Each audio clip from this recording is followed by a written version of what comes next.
یہ حدیثیں جو صحابہ بیان کرتے تھے حضرت عمر کے بارے میں، تو خود حضرت عمر تک بھی پہنچی ہوں گی۔ اس کے باوجود بھی حالت یہ تھی کہ کبھی فرماتے تھے کہ کاش کہ میں اپنی قوم کا کوئی دمبا ہوتا جسے کھلایا پلایا جاتا اور اسے پھر ذبح کر دیا جاتا، وہ حساب کتاب کے لیے اپنے رب کے حضور پیش نہ ہوتا، اسے رب کے حضور قیامت کے دن کھڑے ہو کر کے اپنی زندگی کے اعمال نہ پیش کیے کرنے ہوتے، اللہ کے حضور حساب کتاب کے لیے نہ کھڑا ہونا ہوتا۔ کبھی تنکا اٹھاتے اور کہتے کہ کاش کہ میں یہ تنکا ہوتا، کہیں بہتا پھرتا، کہیں گرا پھرا رہتا، اس سے بہتر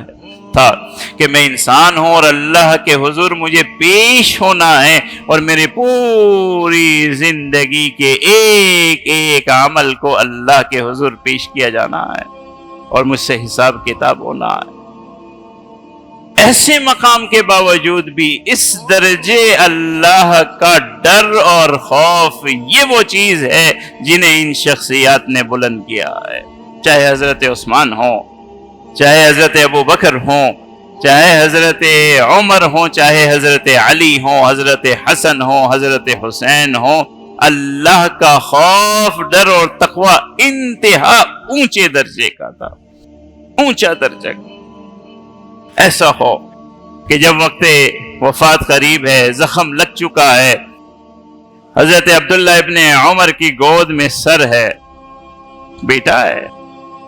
بیٹا بھی حضرت عبداللہ ابن عمر کی طرح کا، اور والد بھی پھر حضرت عمر ہو، محبت کا کیا عالم ہوگا۔ اس تکلیف میں اپنے بیٹے کی طرف دیکھتے ہیں اور کہتے ہیں کہ میرے سر کو زمین پر رکھ دو، میرا سر زمین پر رکھ دو۔ حضرت عمر، بیٹا کہتا ہے تکلیف ہے، زخم لگا ہوا ہے، ایک بیٹے کی ران سے بہتر اور کون سی جگہ ہے؟ کہا نہیں، میرے سر کے لیے یہ مقام نہیں ہے، اسے زمین پر رکھ دو، کہ یہ اس حال میں اللہ سے ملاقات کرے کہ مٹی سے ملا ہوا ہو، مٹی سے ملا ہوا۔ اعمال دیکھیے، اللہ کے رسول صلی اللہ علیہ وسلم کی احادیث دیکھیے کہ اگر کوئی نبی ہو تو وہ نبی عمر ہو۔ ان اللہ جعل الحق علی لسان عمر وعلی قلبہ، اس پائے اور درجے کا یہ انسان اپنے بیٹے سے یہ کہتا ہے کہ اب رب کی ملاقات کا وقت ہے۔ اتنے کروڑوں مسلمان اور اتنے ہزاروں میل اسلامی ریاست کا سربراہ ہے، اللہ کے رسول کا خلیفہ ہے، کہتا ہے کہ میرے چہرے کو مٹی پر ڈال دو، میں اس حال میں اپنے رب سے ملنا چاہتا ہوں کہ میرا چہرہ خاک آلود ہو، جسے دیکھ کر کے رب کو مجھ پہ رحم آ جائے۔ خوف خدا کا یہ عالم ہے، خوف خدا کا یہ عالم ہے۔ ایسے موقع پر حضرت عبداللہ ابن عباس آ گئے، حضرت عباس کے بیٹے، اور جب یہ کیفیت دیکھی حضرت عمر کی تو انہیں تسلی دینے لگے، کہنے لگے اے عمر،